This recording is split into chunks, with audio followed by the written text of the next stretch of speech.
Hey everybody, this is Rydo and we are back with another recording of Hearthstone. Today is Monday, April 9th. We're having a relaxed experience for the most part.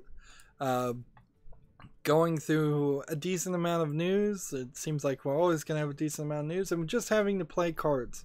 So I play Warriors cards here. Since I got a Watch and Learn for the Americas account, it's probably not even going to be that much gameplay needed for that account at all, so I may very well have extra news and nothing to play, which will be interesting. I guess we could play a little bit of ranked play on my main account, see if we can get up. Lots of games on Steam.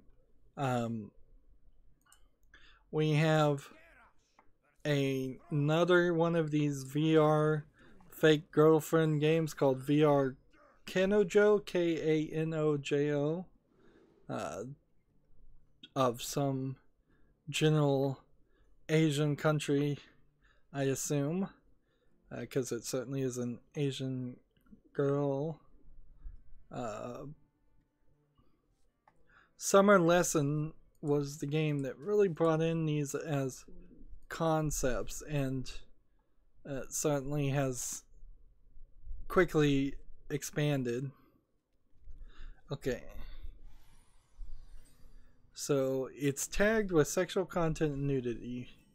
And it seems like most of it you're just in VR and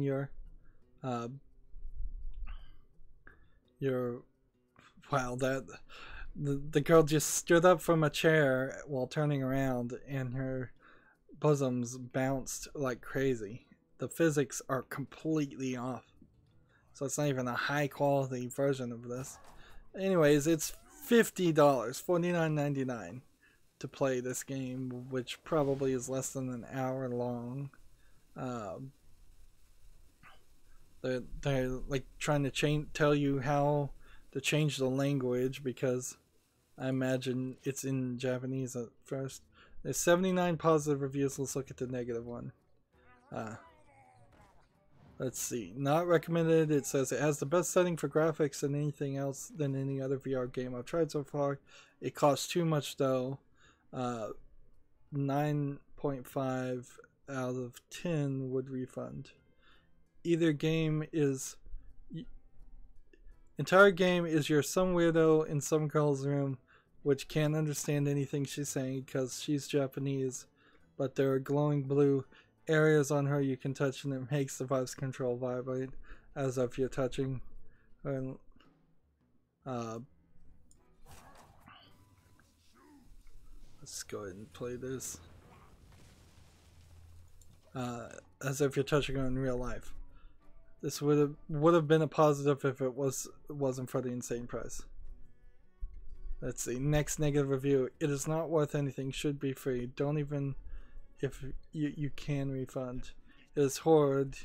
You can't do anything worth the money. Could have just bought a stripper for the cash. And yeah, these are, I believe, going to be the next generation of asset flips on Steam. As we'll see these VR games or fake VR games that can be played without VR that have just one character model to be your waifu, your love, fake wife, and it's gonna have probably asset flipped animations, probably asset flipped actions, probably asset flipped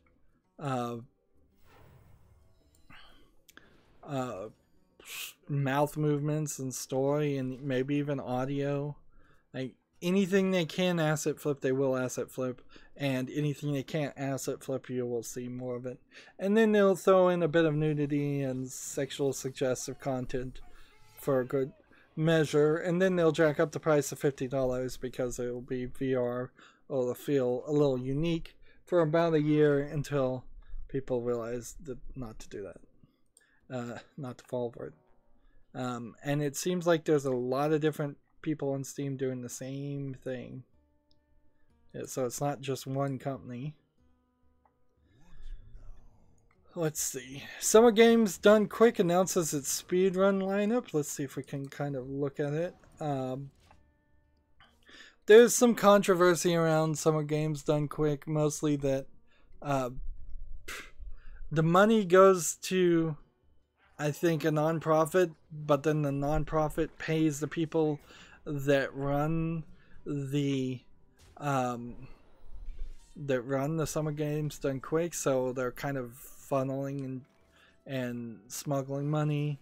The runners of Summer Games Done Quick are alienating all the speedrunners, and they literally just don't want to deal with them, and they're kicking out a lot of speedrunners. So speedruns have gotten worse and worse into dry general explanations of what they're doing and nothing else, which they used to be a lot more fun.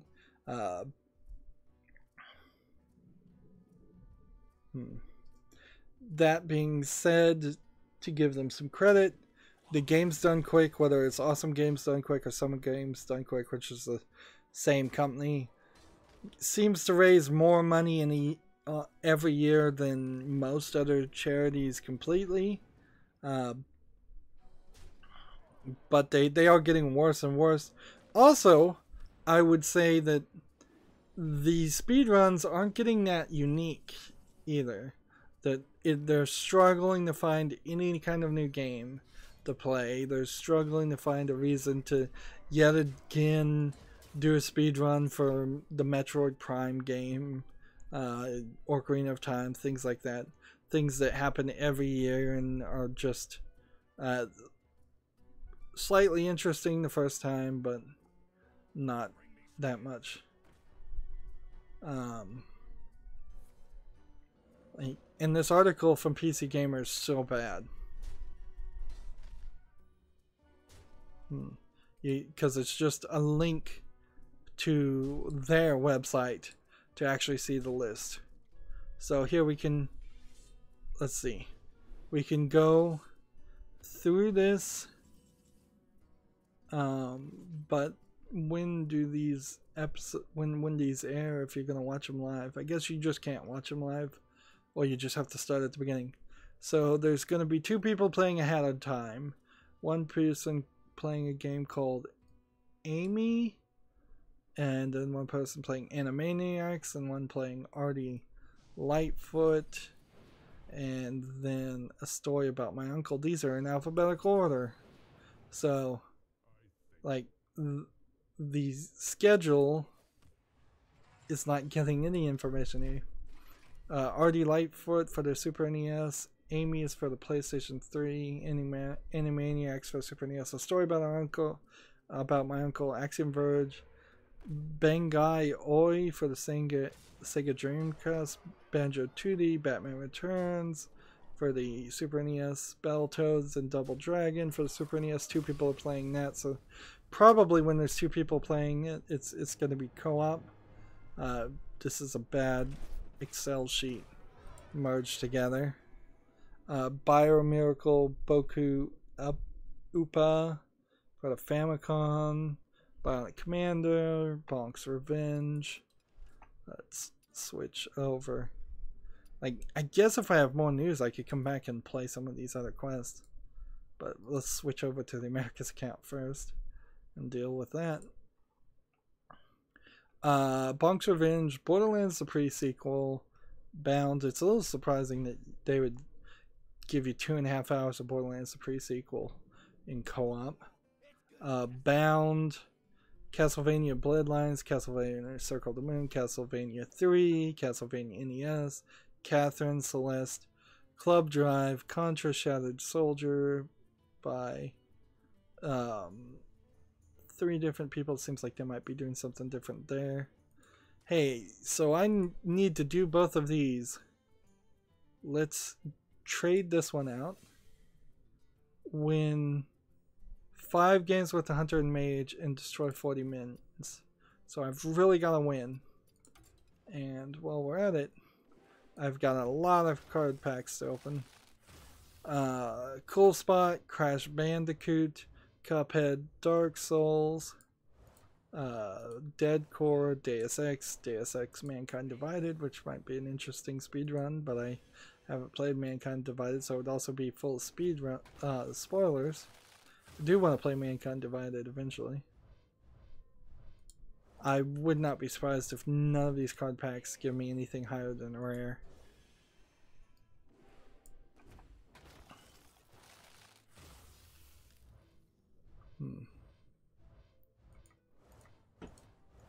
Yeah, we may have like 30 card packs here that are just gonna get turned to dust.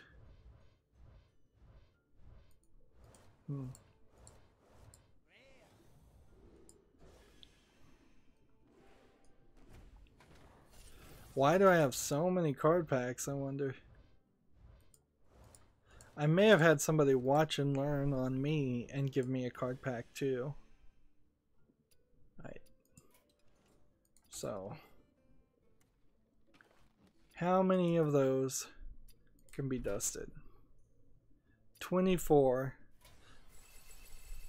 And only one card in all of that was new. Which kind of tells you it's not worth it anymore for my main account to open any card packs the way things are going.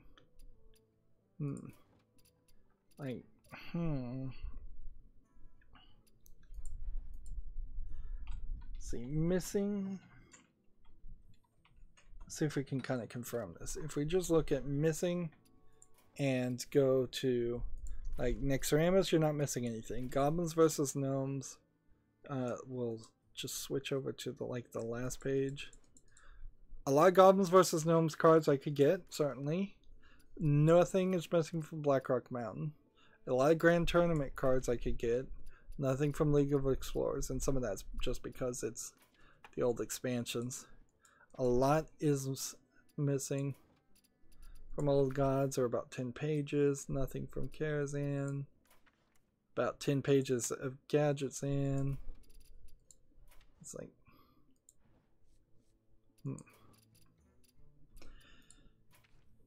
So, yeah, a lot of these, I think I would probably end up making a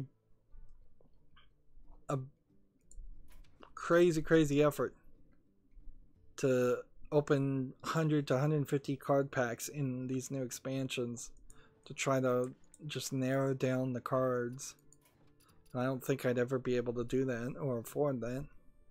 On the other hand, if I save up and maybe just get all of the classic cards that, like, this is the one I want to get, this pirate.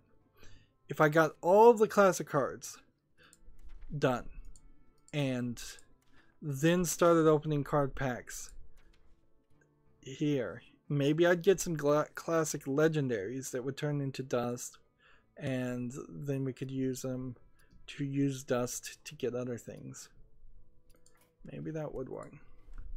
Alright, we got secrets and spells and beast 3 attack and all kinds of victories or theoretical victory conditions. We're playing at a ridiculous rank. Like, this mid-range hunter, I believe, is the best deck that HSReplay.net says we have. So that's it. We got somebody new on the chat saying hello shooter whatever. I don't know how you'd pronounce that last name. So hello the shooter. So what other games are they going to cover? Disgaea 5 for the summer games done quick. Divinity Original Sin 2, Doko Dawn 2 for the NES, Doom the 2016 version. I'm going to have to actually play. Double Dragon 2, Double Dragon Warrior, Dungeon Magic, Dust Force DX for PCs. Let's see, El Vento for Sega Genesis, haven't heard of that. Enter the Gungeon, Fear, F.E.A.R, Final Fantasy VI, Freeze Me, Gauntlet Legends. I'd be interested in watching a Gauntlet Legends speedrun. Ghosts and Goblins, Getting Over It with Bennett Foddy, Gimmick Golden Axe, Goof Troop, for the Super NES, Gunstar Superheroes, Hagane, The Final Conflict, Half-Life, Halo 2, High Hell, Hob, I Am Bread, Iconoclast, Jungle King, Tarchan, World Tour Rumble? What is that? It's for the SFC. King Chameleon. Let's play this. And do this. And then the turn. Kid Cool. Kingdom Hearts 1.5 Remix. Kirby Adventures. Kirby Dreamland. Kirby Superstar. Ultra. The Legend of K Anniversary. Don't know what that is. Something just called Live, which is Live. Mario Kart 8 Deluxe Master Spy, which I believe that might be a new game. Mega Man 7, Mega Man 8, Mega Man 9, Mega Man X2, Mega Man 04, Metal Gear Solid The Twin Snakes, Metroid Samus Returns, Metroid Zero Mission, Metroid Zero Mission played by like 4 different people, Minor Ultimate Adventure, Monolith, New Super Mario Brothers, Ninja Gaiden Black, Pac-Man 2 The New Adventures. I think that's an interesting game, actually. It's because it's not like Pac-Man at all. Pack and Roll Remix, Paper Mario, Penumbra Overture, Pepsi Man, never heard of that one. Pet the Pup at the Party, Pikeman 3, Pizza Pop. Some of these games may very well get bumped. Pokemon Yellow and Red, Prey, although I don't think that generally happens too much. They more get canceled because of other reasons, like the game just doesn't run. Prey 2017, Prince of Persia, Warrior Within, Ratchet Deadlocked, Redneck Rampage, Resident Evil 4 on PC. How do they get Resident Evil 4 to run on their PCs? I don't know. Resident Evil HD Remaster, Rise of the Tomb Raider, Rocket Knight Adventures, Rockman No Constancy, Roundabout Runbow for the Wii U, Shadow Warrior Classic Redux, Shanti and the Pirate's Curse, Silver Grapple, Soft Body, Sonic 3 and Knuckles. Let's see. This and this and that and that. Sonic Spinball, Sonic the Hedgehog 2, Sparkster, Spider-Man and Venom's Maximum Carnage, Spider-Man Web of Fire, Splatterhouse 2, Splatterhouse TG16, TurboGrafx 16, I guess. Spyro 2, Ripto's Rage, Spyro the Dragon. There'll be some interest in playing Spyro again now that they've announced a new Spyro game.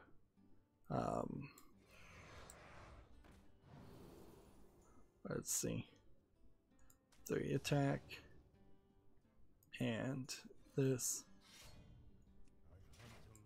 And do this. And that. And then that. And that. And that. Let's see. Star Wars Jedi Knight Dark Forces 2. Star Wars Jedi Knight Mysteries of the Sith. Stilt Fella. Never heard of that for the PC. Streets of Rage. Strider for the NES. Strider for the NES again. Sublevel Zero Redux. Super Mario 3D Land. Super Mario 64. Super Mario Brothers for the NES. Super Mario Brothers 3. Super Mario Maker for the Wii U, Super Mario World for the Super NES, Super Metroid, Super Monkey Ball. Let's see. Adapt this with Wind Fury. And then give this with that.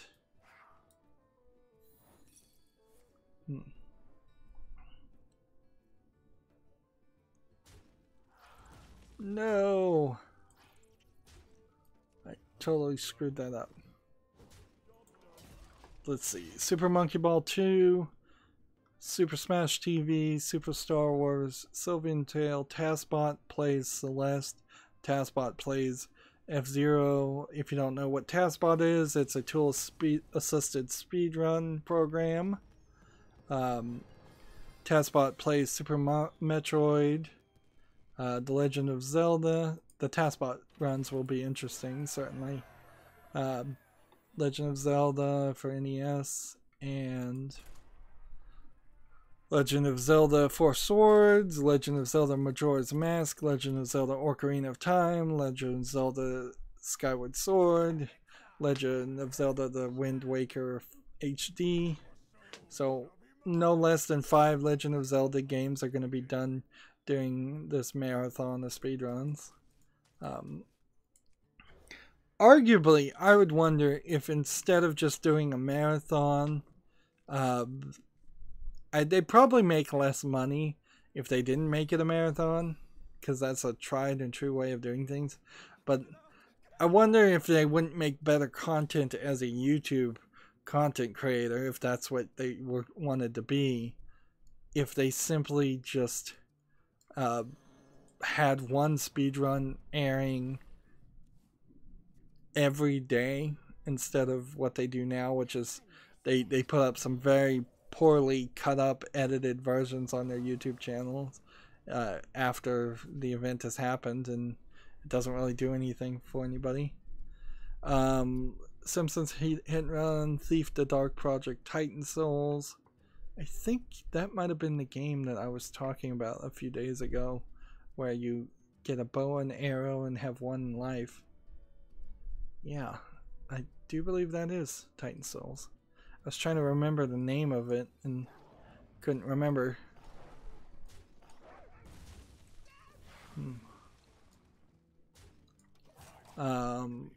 Tomb Raider 1, which that'll be interesting, I suppose, to watch. Undertale, Wacky Races, Warcraft 3, Reign of Chaos, Wave Race Blue Storm for the Nintendo Wii, which I've never heard of that sequel. Wiz and Liz, The Frantic Wabbit Rescue for Sega Genesis, Xeno Drifter, and Yonoid 2. Now, the problem with this is you don't know when any of this is going to air, so you now know that somewhere in this 150 hours and 12 minutes estimated runtime, that's how long they expect this to go. You'll be able to see some of these games that might interest you, but that's kind of it.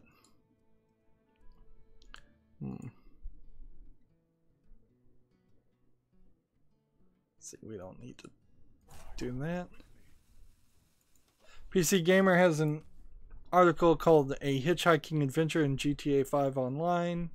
Like, in the same way the PC Gamer talks about somebody in trouble in the esports field at least once a week, they seem to write an article about GTA Online. And then they really are just pandering completely. Did this get us views once? If it did, let's just do it again. So that's not really an article to talk about. Let's see. They also have the article 5 new Steam games you probably missed this week, which would be the better system in my opinion if you are just trying to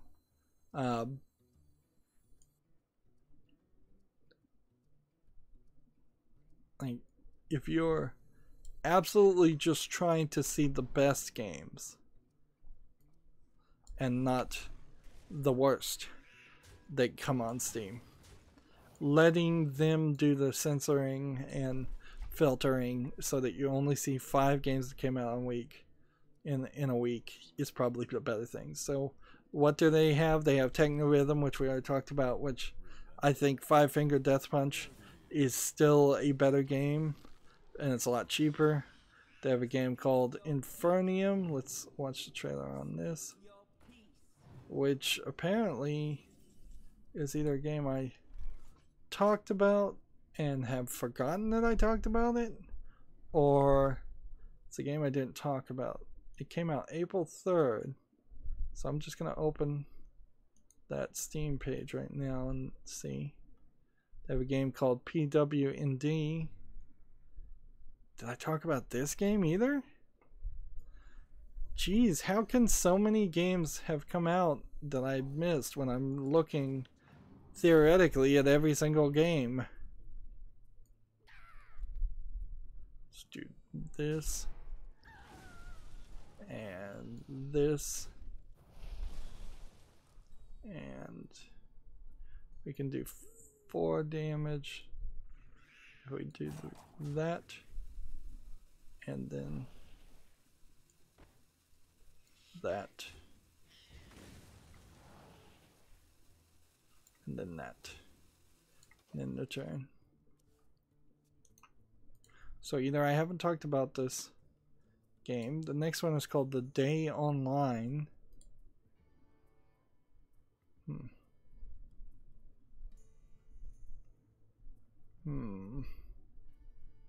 May have talked about this game. This game came out April 4th. Minute, of course. Minute is a game that's caught my attention. But it's still a little concerning, and the reason I wanted to look at this article was to see if I'm missing games, and it feels like Infernium, being an example there, is the one that I missed. So let's look at it.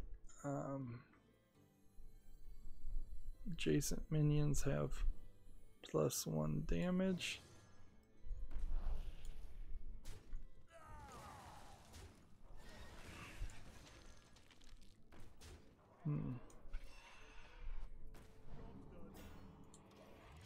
Let's see. So Infernium is 83% positive with 12 reviews. It's from a developer that has made one other game, or kind of a bundle that has 2 other games. It's from the creator, I guess, Mind the Path to Thalamus Enhanced Edition, which is rated mostly negative, even though it is a game I would like to play. And a game called Annie Amber, which is mixed, so it's not like he's making a lot of great games.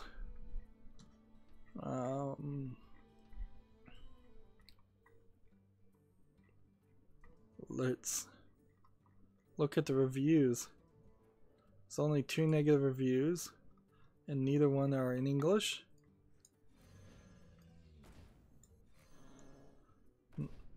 Oh man, I screwed up there. This with this. Let's see. This, that, here, there, and there.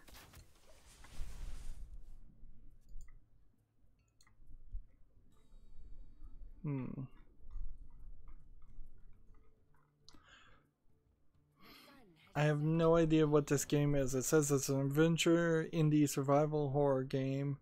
It seems like you kind of are floating over places and wandering around. Probably doing a little bit of walking simulator, but kind of doing maybe a little bit more like a Myst-like game, which might be problematic. It seems like there are some people that chase you and you have to run away from them. So yeah, I'm gonna put Infernium in my wish list. Try that one out. Let's see. Pond is a free-to-play game. That's really all I need to say about it. It's mostly positive, 73%. It's labeled as an action free-to-play first-person shooter, and it looks a lot like Quake, with maybe some more cartoony animation, like an Overwatch for people that don't want to buy Overwatch but really should play and buy Overwatch. Like, it maybe like a Team Fortress, but yeah, I don't know why you'd want to play PWND Pond over, which is a clone of something. Like, there's a negative review here. I love the movement, but literally everything else needs to work. So I'll be checking later. Yeah, well, as a multiplayer game, I wouldn't play this. The day online is mixed with 56% of 274 users, and it seems more like, again, it feels like Overwatch, but it's multiplayer only, it's early access, it's free to play. Let's see if we can get some negative reviews to get some more critical opinions on it. First 2 minutes of playing and the game already crashed. Good start. This must be the most non-strategical MOBA I've ever seen. Let's see. With the recent patch and the removal of all the secondary skills, the game just became totally useless to play. It's rough, but hey, it's free, and there's fan service. Is this tagged with any kind of sexual content?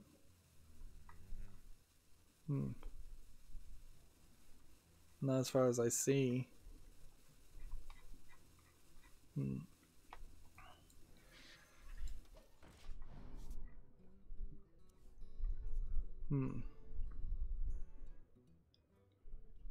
The day online has potential. The graphics are decent standard. The ranking system is already in the game, and the combat feels satisfying. Unfortunately, it's executed very poorly. There are no items like a traditional MOBA, and compared to other arena games with similar mechanisms, the only customization here is the sub-weapon you choose. So yeah, I don't think there's a reason to play the day online. Let's see.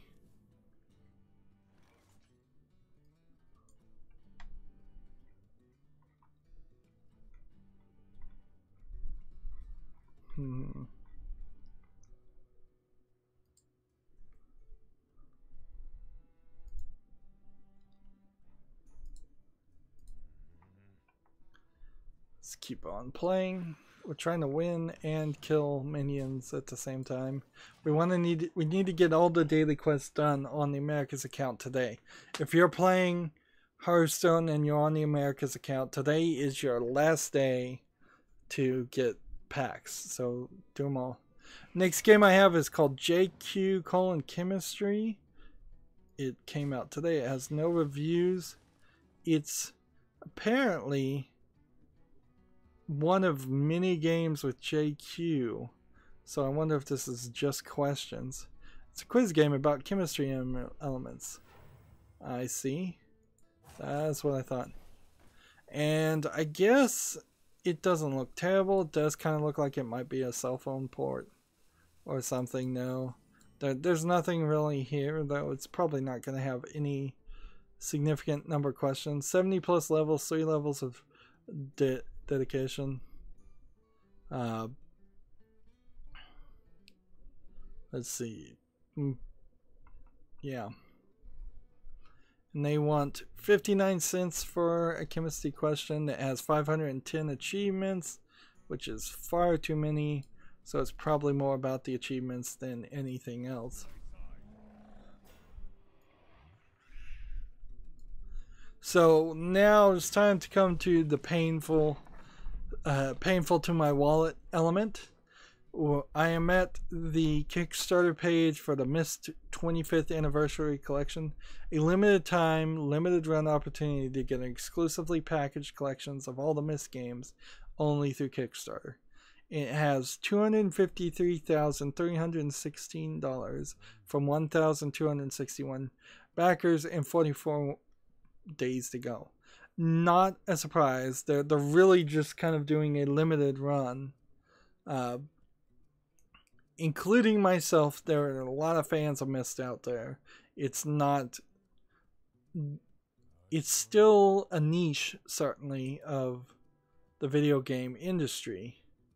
but they exist. And so this trailer is showing all of the Myst games and some footage of them.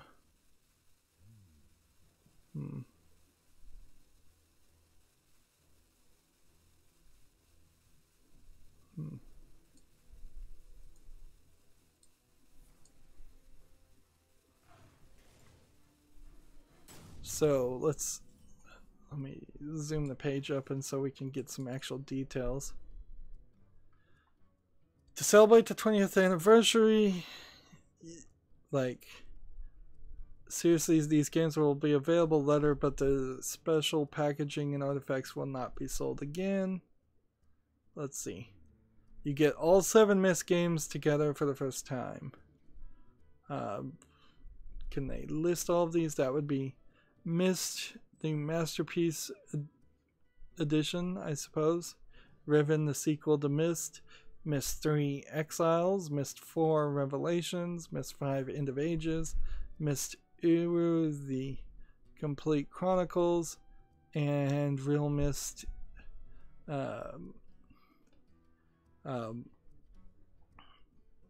which is just Myst again, but slightly different, so I could see a reason why you would do that. I also need to play the game.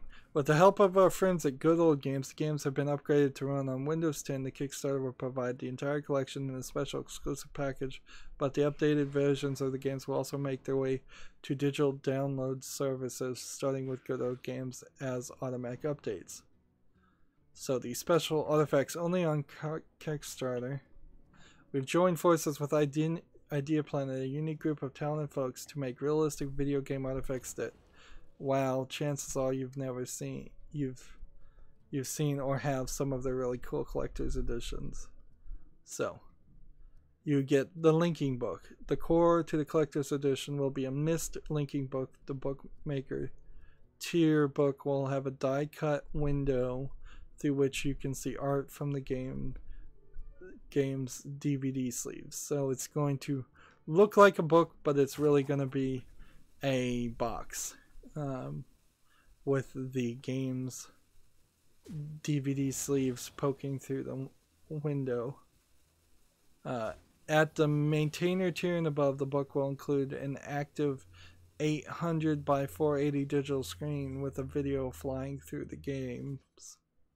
The book will be 7 inches by 9 inches by 2.5 inches. The window cut will be 5 inches by 2.7 inches. I mean, they're giving some real exact dimensions there. The next thing you'll get is Gin's pen and inkwell from Riven, I believe, and like, I don't think too many people really even care about that. Like, I just played Riven and I don't care about that. Honestly, I would only really care about the Myst book. And I'm not sure I want to fund a Kickstarter game just to get that. I am much more excited in just getting Myst 3, 4, 5, 6, and 7 in new versions. You'll get some original design sketches from Riven if you get to the collector tier, which, I mean, if they're originals, then you'll have one of everything. So they're basically getting rid of some of their old history. So that's like the 3 things: is the inkwell, the Myst book, and original design sketches. Award to Mac users. Myst started out as a Mac first title, and over the years, Sign has always released each of the games for a Mac, but for various reasons, maintaining some of those Mac titles now means rebuilding them from scratch, an option that, as a small indie studio, takes time and our resources we just don't have. And for games that were produced by other studios, even that option may not be possible.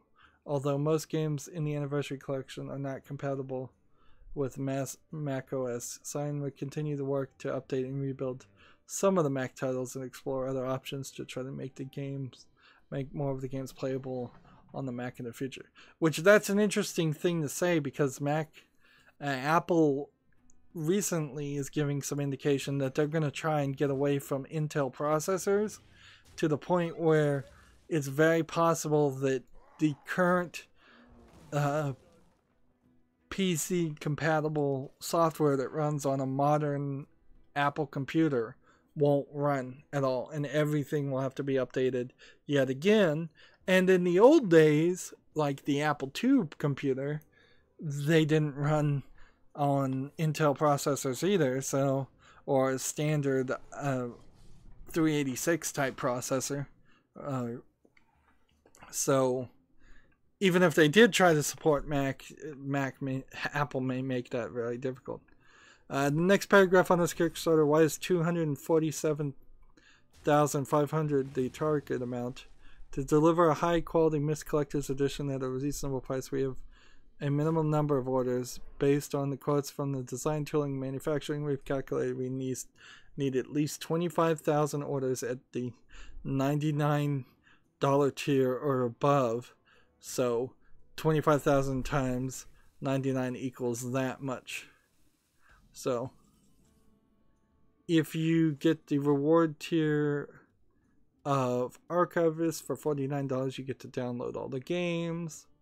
If you get the Bookmaker, you get the DVD and the download for $99. If you get the Maintainer, you get the, for $169 tier, you get the download, the DVD, and the screen in the Bookmaker. If you get the Rydo tier for $250, you get the book with the screen in it, the DVD, the download, and the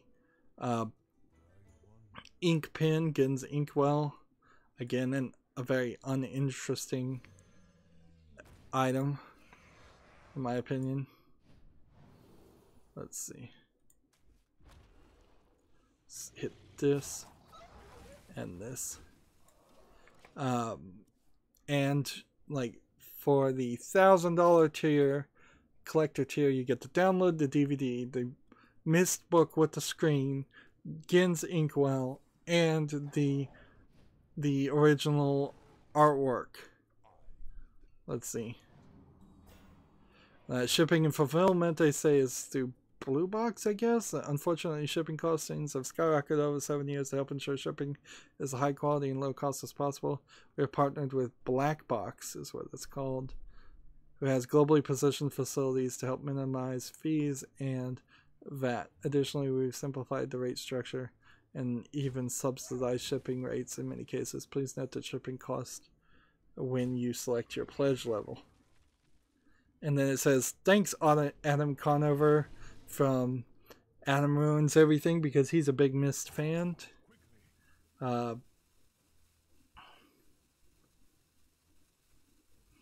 So, is there anything else to really take from this Kickstarter other than, like, they may not fund this at all? So, the Mist book I would really like, particularly with the screen. I probably could buy the $99 version, get the Mist book, and put in my own screen if I wanted to, pretty easily.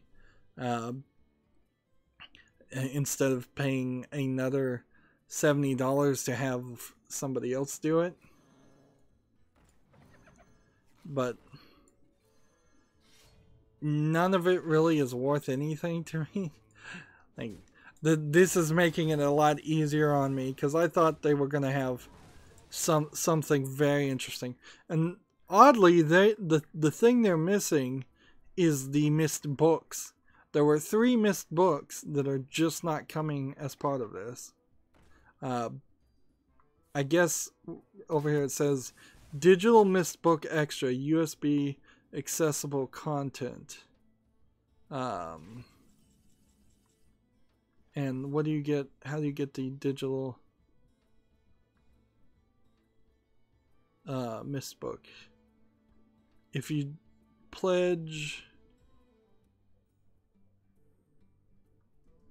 you have to pledge over the $99 tier, so you have to pay the $170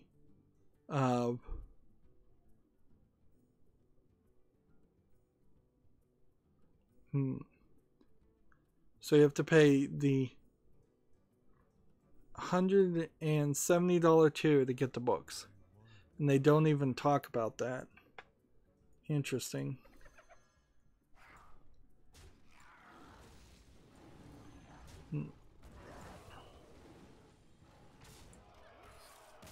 And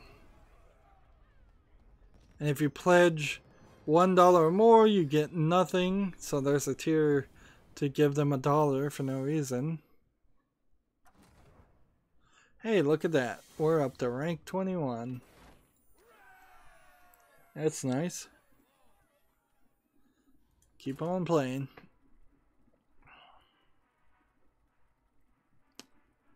And that's supposed to be estimated delivery of November 2018.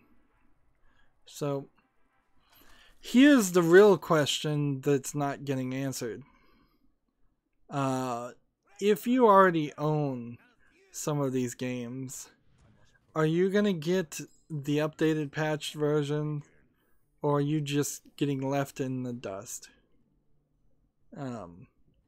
I think pretty much you wouldn't own Myst 3, because I don't think Myst 3 ever came to PC, or if it did, it just did not run on Windows 10. I'm not 100% sure Myst 4 or 5 or 4 or 5 either also ran. I barely even remember 4. I honestly thought Uru was 4 until somebody corrected me, because I thought it was somewhat similar, or the same area, or almost the same thing. Yeah, that's way too much money for me to kickstart this game just to get a Myst book, and that's kind of the only thing I want. I want all of these games on Steam. There's no talk whatsoever of these coming to Steam, so these might just be all good old game things, which that would be a mistake and a pain, and it's unlikely, since Valve, Cyan has put other games on Steam, like Abduction. Meanwhile, they also are working on their new game to be the sequel, their next game after Abduction.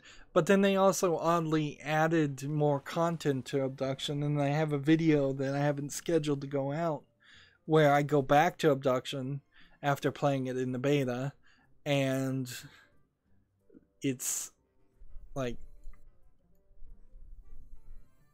how do you say this?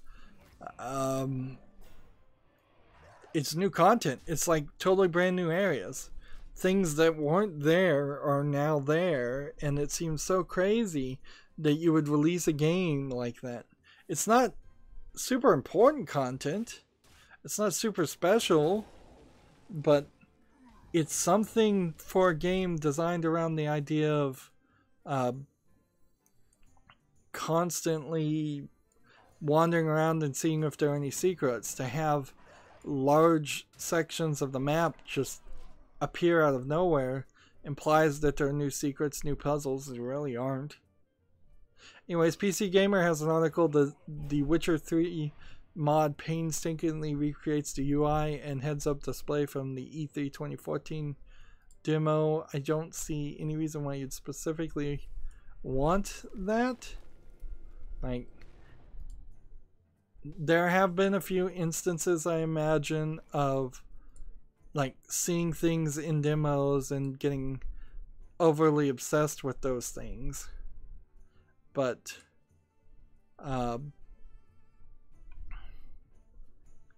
usually the final product is better than the, let's see, how are we gonna do this? We can give this, and we could do this, and I guess I'll take this and that.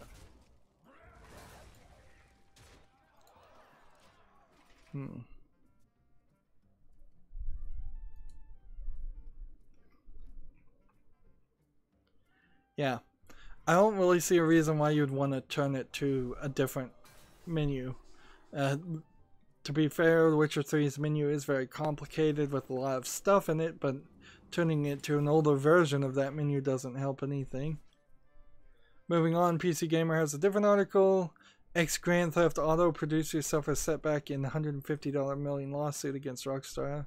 A pre-agreed royalty plan contains no language mandating equal payments, is the quote. Subtitle. And let's see. So, Leslie Benzie sued his former employer in April 2016. Benzie alleges he was unlawfully dismissed and was entitled to unpaid royalties in excess of $150 million. Now the ex-GTA 5 producer has suffered a setback in the case Take-Two Rockstar and against Take-Two Rockstar and Dan and Sam Houser. This one was quite the crazy experience. Let's do that. And then do that. And then do that. And then in return, the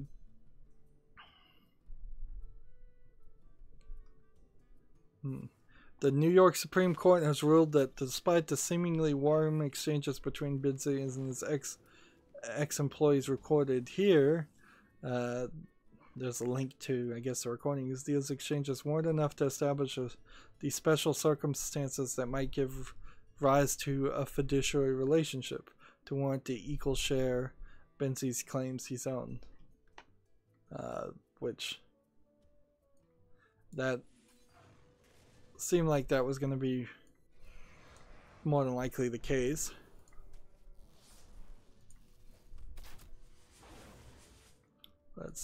Let's do this. The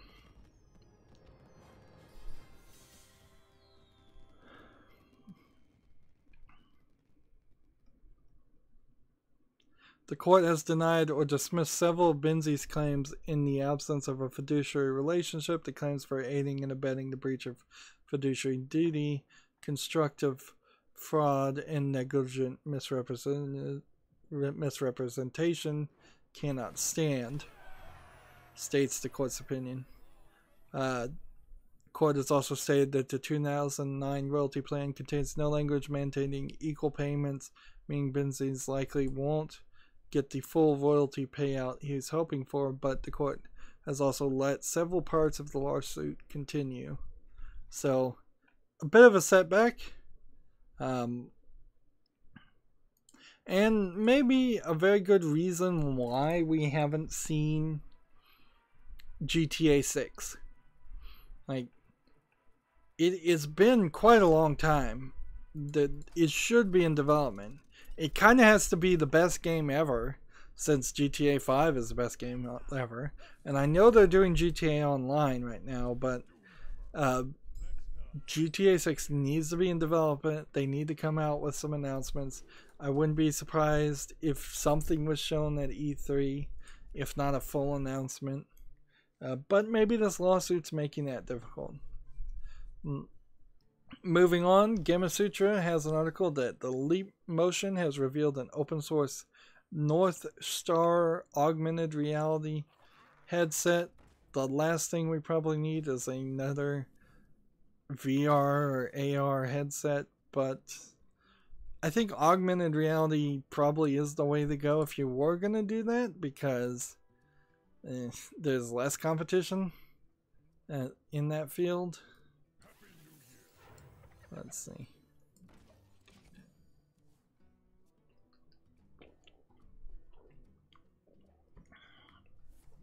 So yeah, the thing about augmented reality is it's not going to work and be successful until it is just a pair of glasses. And as comfortable as a pair of glasses is, a good pair of glasses is for people who wear glasses, and comfortable enough that people who don't wear glasses would be willing to wear them. If it's any kind of crazy headset above that, you're just going to have problems. I'm going to go ahead and kill this guy. And attack here. Let's see. Gametsu has an interview with Pseudo51 at PAX East 2018. So Travis Strikes Again, No More Heroes, I think is not an actual sequel to the No More Heroes series, but instead it's like 18 little mini games.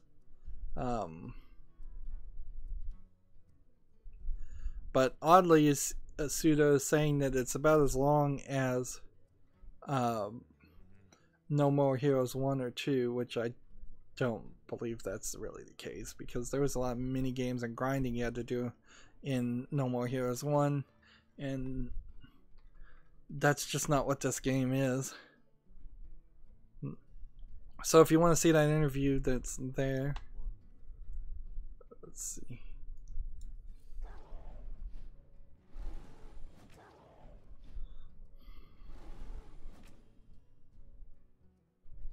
Alright, attack here, here, here, here. Let's see. So Sam Fisher is going to sneak into Ghost Recon Wildlands this week as a special, I think, special operative, which for Special Operation Number 1. I don't know if that means you're going to get to play as Sam Fisher at all, or if it means you're going to only get to play as him for maybe a short time, or maybe it means that you're going to, let's see, poisonous is what I needed. Right. This.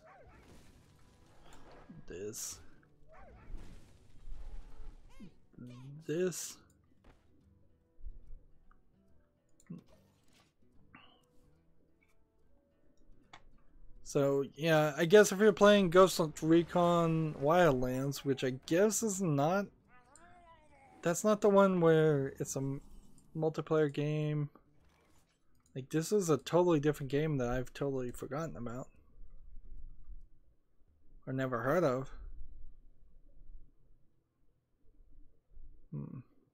Tom Clancy's Ghost Recon Wildlands. The first operation of Yeti as being Splinter Cell themed.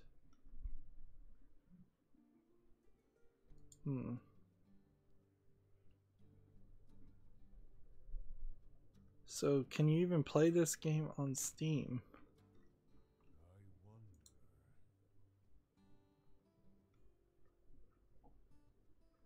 Like, I'm not even seeing Steam links to Ghost Recon Wildlands. I think it's on Steam. I don't particularly want to play it, but let's see, this and this and this and this, and then return.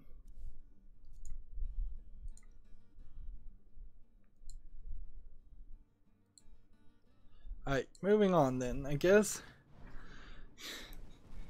One of these days I might play the Tom Clancy series of games, maybe, but right now is probably not one of those days. Death rattle or +3 health, which would be more helpful? Just to play the death rattle, so I can do this.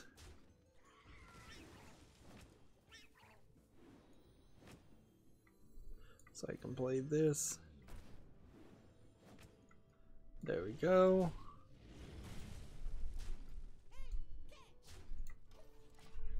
So, in some slightly news, according to Gamma Sutra, Resident Evil 7 has now surpassed 5.1 million sales worldwide, around the 15 months of being on shelves, so slightly 3 months after a year.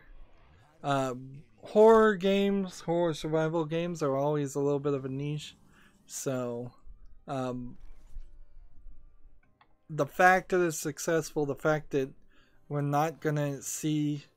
probably not gonna see Resident Evil get turned back into what Resident Evil 6 was, which was this action game that really seemed to have no desire whatsoever to be a horror based at all. Is nice. It's a good move. Let's see. Do I want to kill something or do I just want to attack? I think I just will attack. See, it got over 3 million in sales in under 30 weeks, so and it got over 4 million in November last year. So it got a little bit of a bump. Probably not due to any real DLC or anything, just maybe some luckiness. Alright. Adapt a friendly minion to be poisonous so we can kill this one.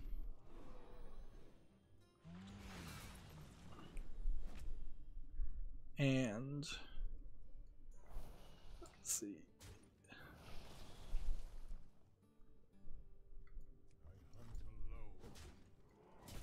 I'm on a win streak right now, so there's no reason not to take the victory. Like, so I'm gonna take it. Like, I may be bumped up to rank 20. I'm surprised I'm winning here at all. Hey, I guess if you have a good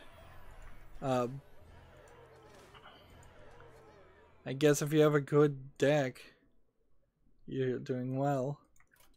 And see, that puts me, I've got all the quests done that I now knew I needed to do. So we just really need to play because of we want to ride this win streak. In fact, I shouldn't have even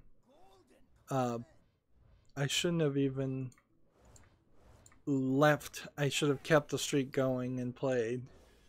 Like that is superstitious, certainly, but there is, I believe, some subconscious reasons for you not to leave the table when winning. Always leave the table. This is a poker analogy. When you're losing. Back to the game. Let's see. I still got a decent amount of news, but once we're done with the news, we'll be done with this stream. Apparently, Mercenary Saga Chronicles Physical Edition is coming to North America this summer. This looks like a top-down strategy game of some sort. I've never even heard of it. It's at the Nintendo eShop, so it's probably going to be a physical copy for the Switch, and that's it. Yeah, it doesn't even seem like it's on the PlayStation 4 Vita, which means something interesting, certainly. That PC Gamer has an article. NVIDIA will no longer make GPU drivers for 32-bit operating systems or Fermi graphic cards. Out with the old, in with the new. You would have a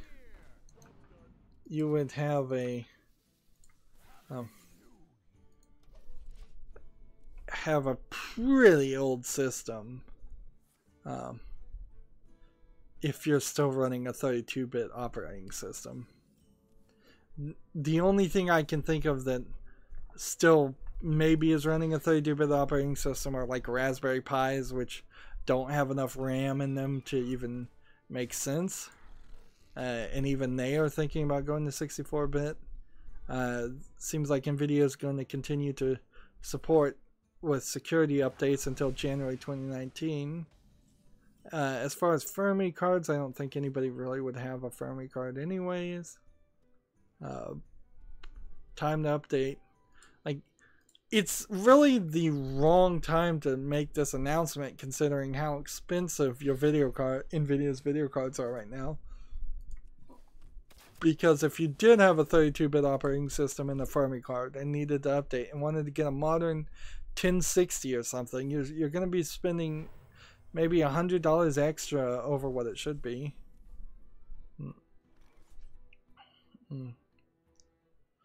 Let's see. Eurogamer has an article. The new game by the Lawbreaker studio Boss Key is a 1980s battle royale game. Is it called Radical Heights? Like, that seems like very cynical to turn your game to fail at Lawbreakers and then just make a battle royale game. And isn't Lawbreakers supposed to be the thing that was going to replace Saints Row? Like, and it didn't succeed at that? Like, and it's out in extreme early access tomorrow, which is not a phrase I ever want to hear used again in my life. Let's see, Boss Key. Here's a article from 6 Hours Ago. Boss Key responds to early pay-to-win concerns about Radical Heights. Let's see. Boss Key Productions, that's their website. Lawbreakers. And that's it. So, failure to probably failure. Let's see what Wikipedia has to say. Let's see. For video game developer, see Boss Key Productions. Okay.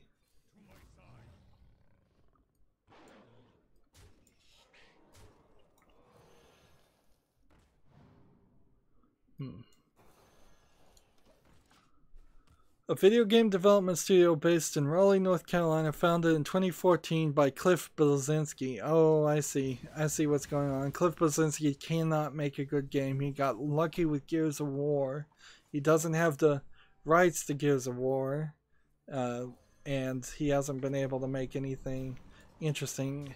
And he's really, really young, considering he's already taken like one sabbatical away from making games.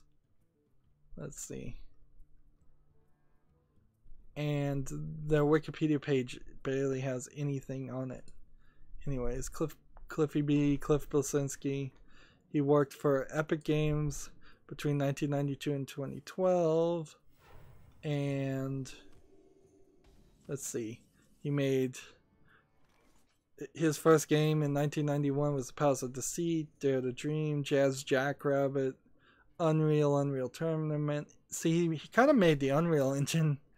And he should just be happy with that and continue to see if he can have some input or influence on the Unreal Engine instead of trying to make games.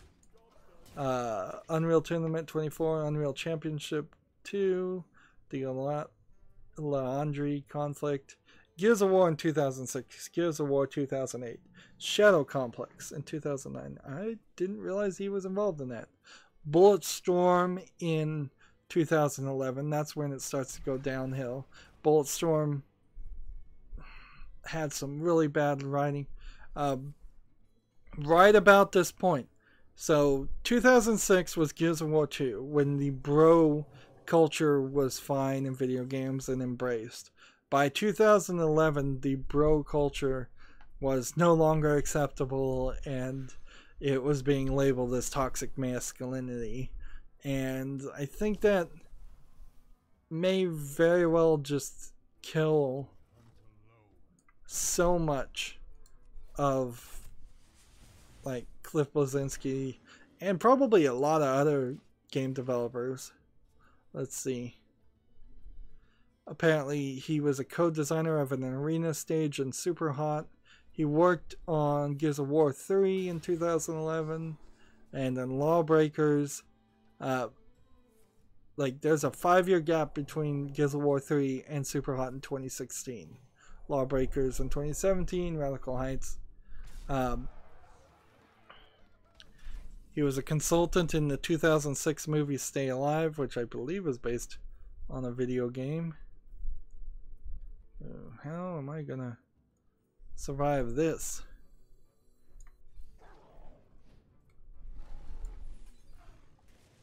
This is not fair at all.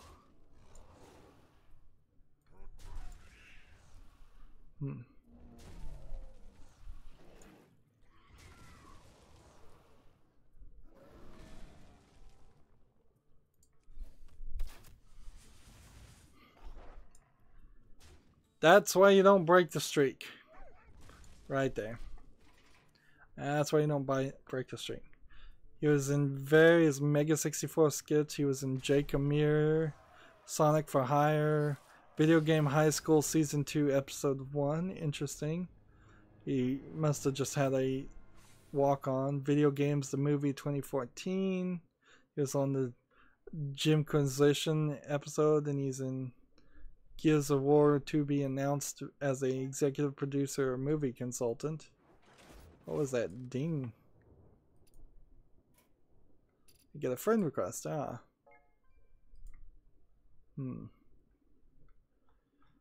Yeah, I don't have a lot of hope for Radical Heights or Cliff Blazinski. I mean, what do you do with somebody like this? I don't know. I don't know what to do. And there went my win streak. Lawbreakers was a big failure. It wasn't a big failure though for Saints Row. That was some other game. We already talked about this game, so I don't need to discuss that again.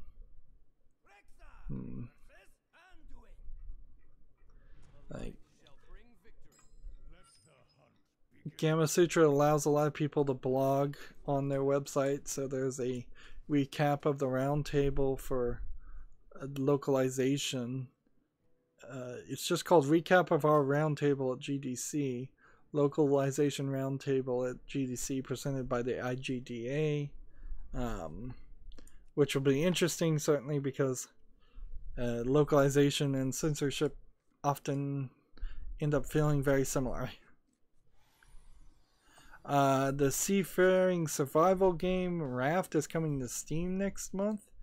I'm pretty sure I saw a game like this, so I'm confused as if there are maybe two games where you are living on a raft and you have to...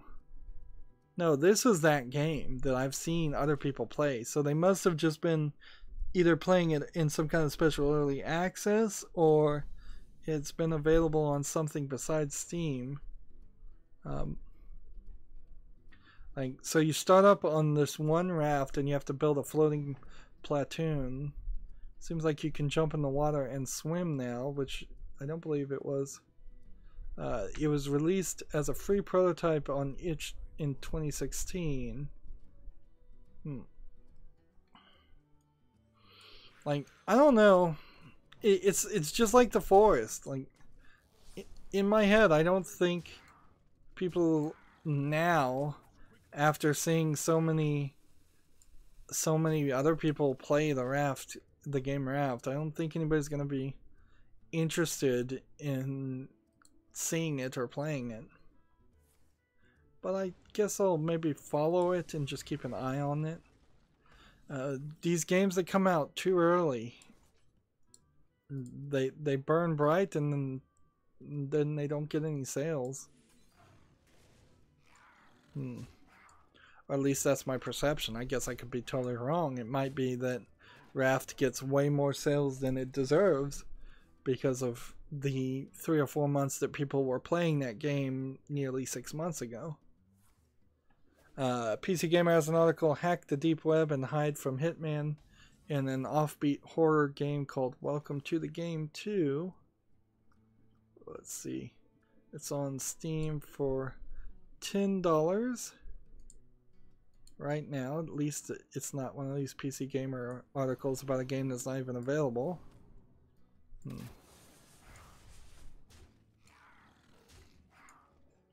Man, letting HS Replay build me a deck is clearly better than what I can build. Obviously, I'm actually succeeding. I'm amazed I'm at rank 20 even. So Welcome to Game 2 is 77% positive of 190 users in the past 30 days. It's labeled as a horror violent indie strategy. It looks like it's got some hacking mini games, but also some violence in 3D and walking around spooky places. So there's a real divergence here between hacking mini games that look like they're the real mini game element and walking around. I need to see some negative reviews and see what they say. This game is boring and no fun. Do you like sitting at a computer while your computer IRL? Of course you don't. No one does. Stay away from this awfully boring, overly complicated game. You would have more fun actually exploring the real deep web and getting murdered IRL than playing this game. 0 out of 10. Like, interesting review. Well, apparently he didn't have a watch and learn, or I didn't get a reward for that. Let's see. This game is annoying chore to play. Random stutter every now and then, and even then I meet the system requirements. In a game like this where paying attention to other cues is key to survival, playing random notes that should mean something, knocking footsteps, breathing right in your ear, but don't actually mean anything is stupid. The entire game is one big game of chance, randomly getting screwed over by something unavoidable. Examples: I'm on my computer looking for keys when I look over and see one of the Nora goons in my window. I turn off my computer, run out the door towards the fire escape, where I immediately am met by SWAT and arrested.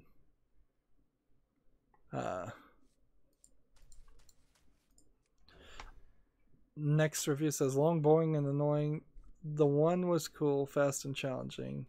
This one depends on how much Dogecoin you use to buy protection, internet speed. So it almost seems like a game like Uplink, or an attempt to be something like Uplink with a 3D element. I don't know. I'm gonna follow this game, but I can't recommend something that seems just so crazily different. Some news about Hearthstone. Hearthstone's next update will let you borrow a friend's deck and play it against them. Share your decks with your friend and give their deck a spin while you're at it.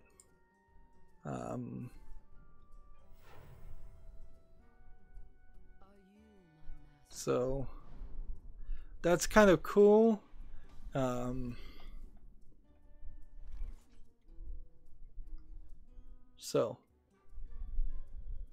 But will it just be in certain modes, or can you literally lend your deck to somebody and then not ever see it again because they defriend you or something? Let's see.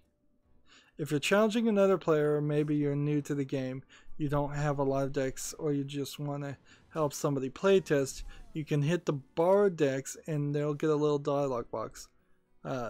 And they can say, yeah, they can use my decks in this challenge. So for that 1 versus 1 friendly play experience, now you can use each other's deck. You can swap decks and play each other. Alright, interesting. Hearthstone players have been clamoring for a way to share their collections with their friends for years, and borrowing decks feels like a tidy solution that you need. It's also another way to play with your friends, which ties into Team 5's hopes of improving fireside gatherings.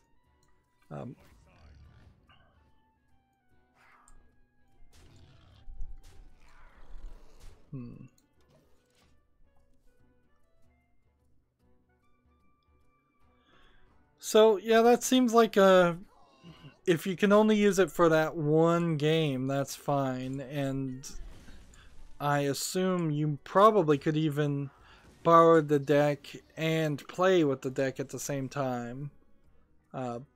So you're not even gonna be losing use of the deck for that one game, I imagine.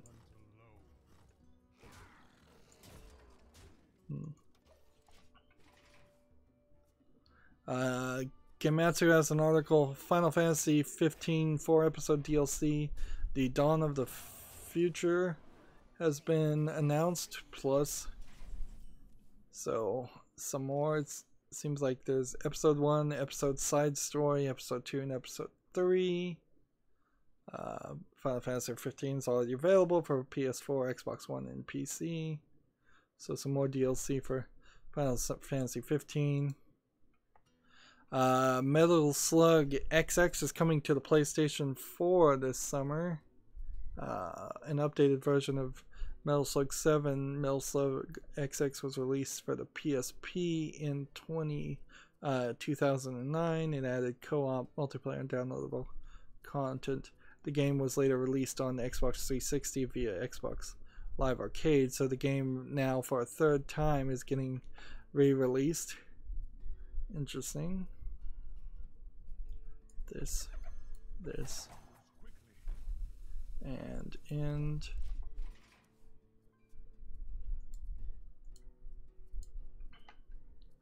There's a garbage game on Steam called Tank Ball. I can tell you it's garbage. It's $3.99 with no discount. I can tell you it's garbage because it has MS Paint level quality animation.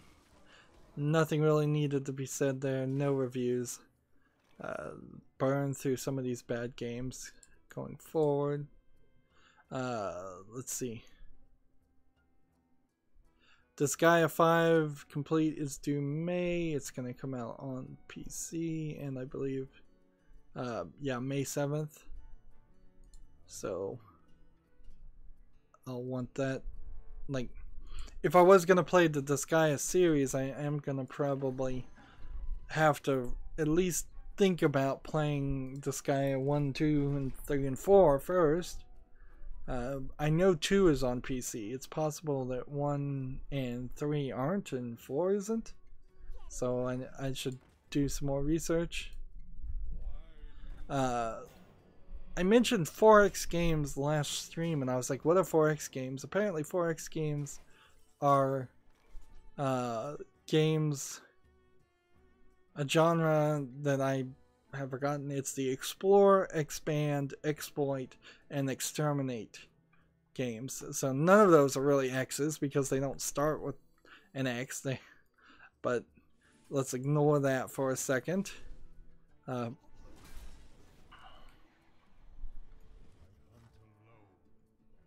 Let's kill this guy. So they're the big space games for the most part. You could probably call them real-time strategy games too, and they're not always space games. They can certainly be like Ages of Empires. They don't particularly, as a game, interest me. And here we have yet another fake game from somebody who's putting a lot of fake garbage games on Steam. From the maker of Kill the Emoji, there's a game called Puke Simulator, which is just an asset flip.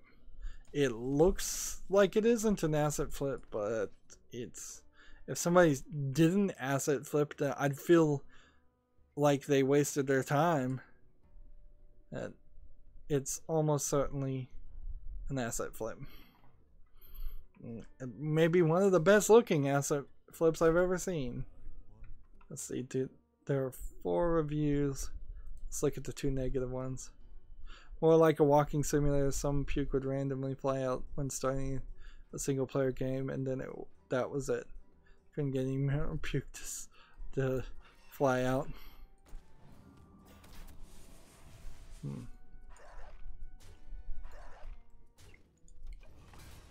Let's see. And then here's a negative review that just says has more content than Sea of Thieves. Which, that's just a troll response. Of course. This game has had an all-time peak of 3 people playing it. If they could get a real game around something and call it Puke Simulator, I'd be slightly intrigued. It would give me a thought. Let's see, we need a poisonous to kill this guy.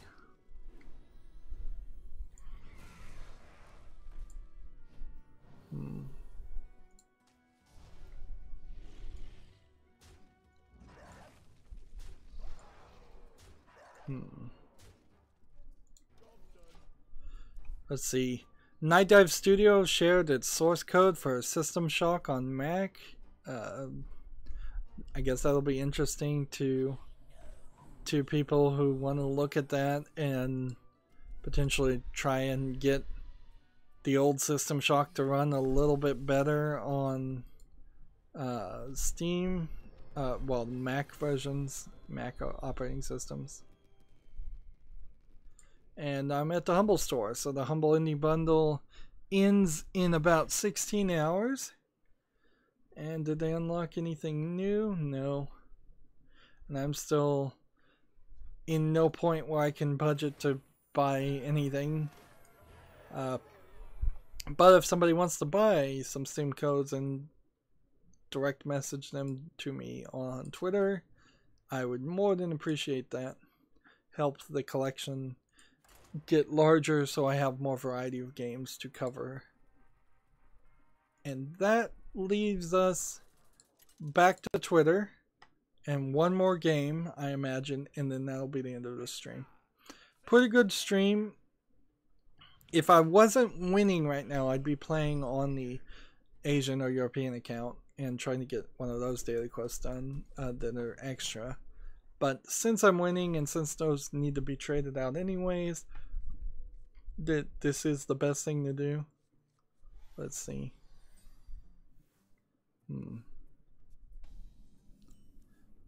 Apparently Double Fine retweeted where you could listen to the composer who created Grim Fandango soundtrack.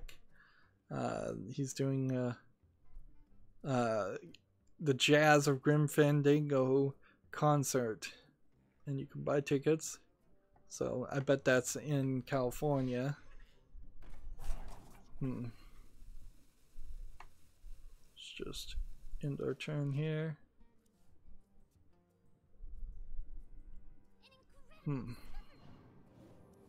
His name is Peter N. McConnell, apparently. Middle initial N.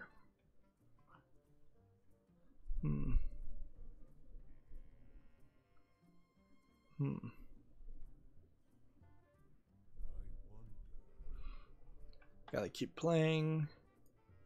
If I'm gonna play, I gotta play the game.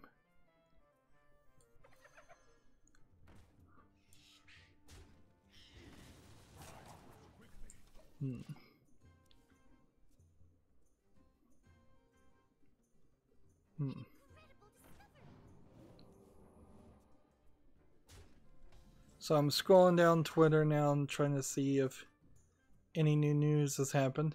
There's a good chance that something did happen. Because we started, for the most part, we started on time today. No, I'm gonna die. So let's go and kill this, and then attack here. And then end the turn.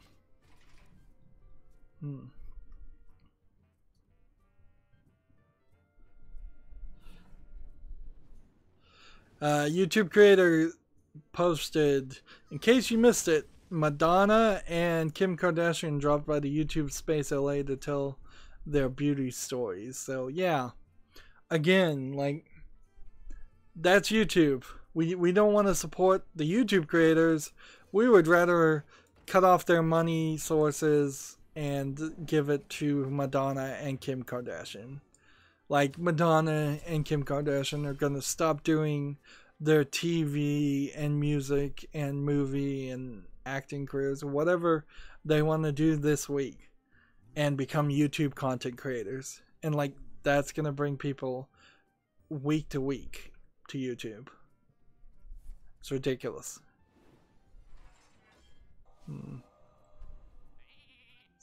Here's a game we'll talk about on Wednesday. I guess it's a co-op puzzle where two players navigate cliffs while they're tied together with a rope. Interesting.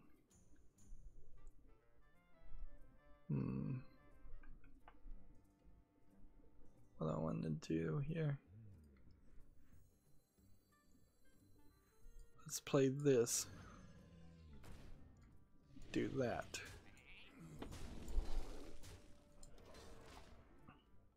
Keep on scrolling.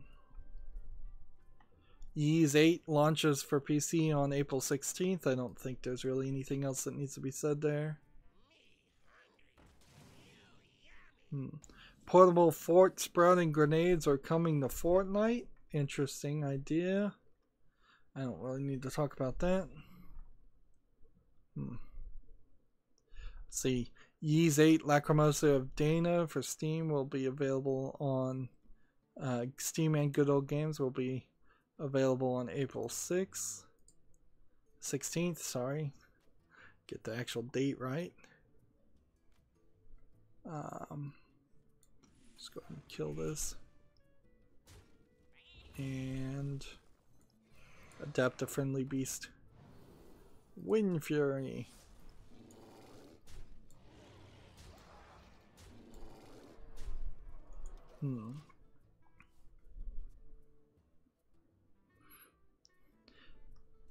Here's an article about a game for a roller coaster park manager. We'll talk about that.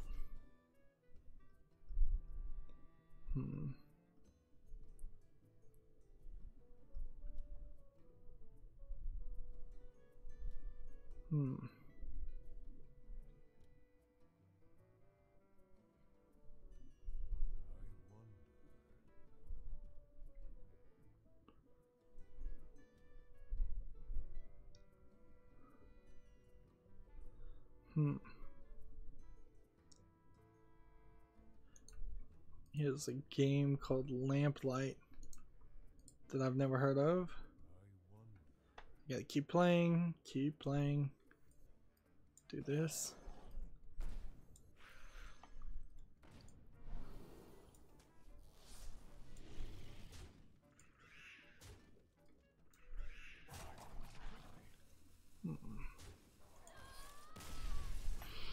Man, I keep winning. I shouldn't stop playing because I'm winning. Let's just keep going. Win streaks. Win streaks, win streaks, win streaks. Because I'm totally gonna stop playing as soon as I stop streaming.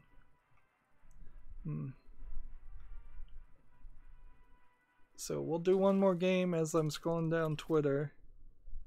And it's amazing just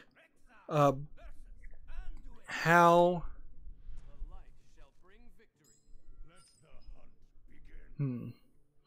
like how many, what am I trying to say? I lost my train of thought there. It's amazing how good this deck is that was suggested to me by the Hearthstone deck tracker app using HS Replay compared to what I build. So much so that I can barely even pay attention here, and I'm getting win streaks. Like 11-3 victories, 11 wins to 3 losses is incredibly, insanely high for me. I barely scratch 50%. You're only supposed to get somewhere around 50 to 55%. Alright, 3 hours ago, Hearthstone episode number 872 aired.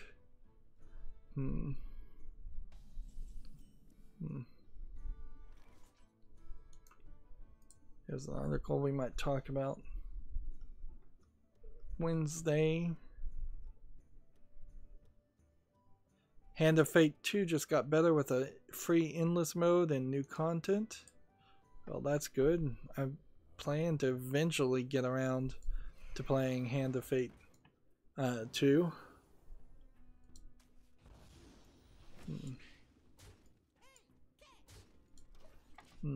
I've relatively recently played Hand of Fate 1. So I'm not super itching to play the sequel, although I'd be fine with it. It's just trying to keep things diverse in my long list of games I'm always playing.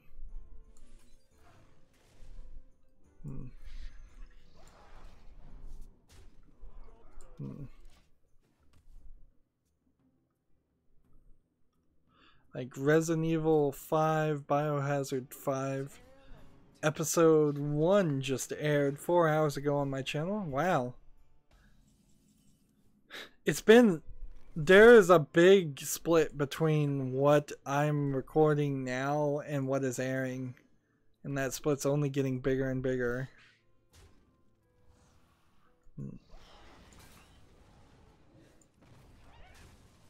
Darn you.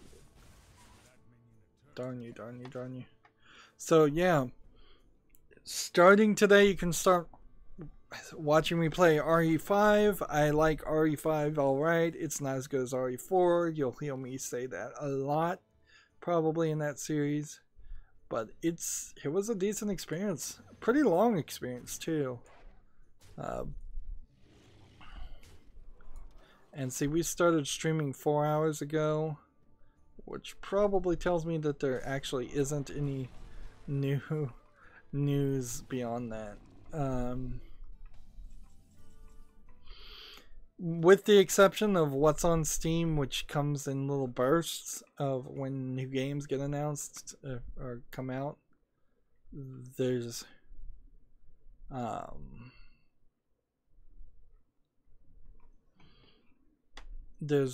fewer and fewer items or tweets and information I'm getting, but I'm not really missing out on too much. I'm just missing out on articles and opinion pieces. A new Rainbow Six Siege exploit is turning Blitz into a monster, apparently. This year's BlizzCon will take place in November. Tickets may go on sale in May. Bionic Commando number 4 aired on my channel. That's a game definitely to watch and not play if you're gonna get the story, because it is not a game worth playing.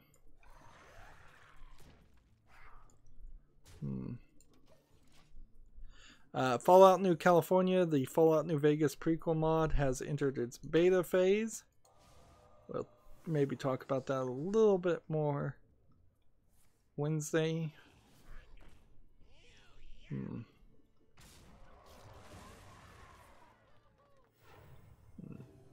I think I've hit the point where I've seen all the news.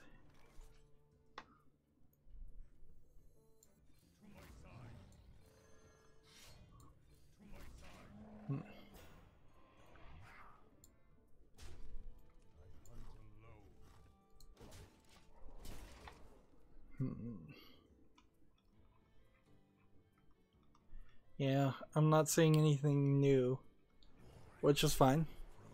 It's been a good day. Maybe not enough people on the chat. Like I can kind of complain about that, but that's my only real complaint is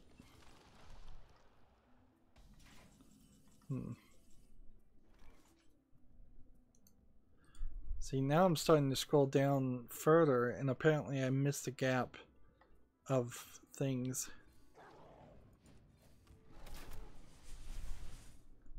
2, 4, 6. 2, 4, 6, 7, 8. Kind of have to do this.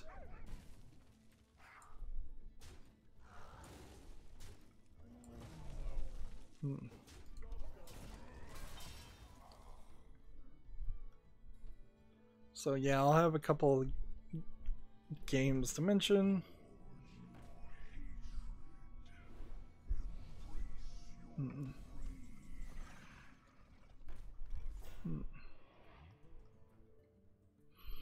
Jim Sterling is quickly moving himself up to be the next person muted on my Twitter feed because he's talking way too much about wrestling.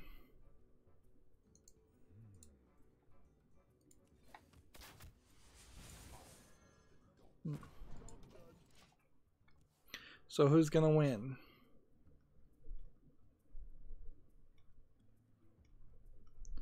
Who's gonna win in this game? There's a good chance I'll lose. But if I get one spell card that could do now about 10 damage, which I won't get that. Well, whatever.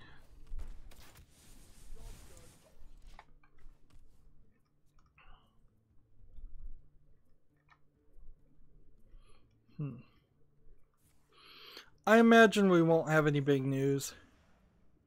Let's see. Not until E3.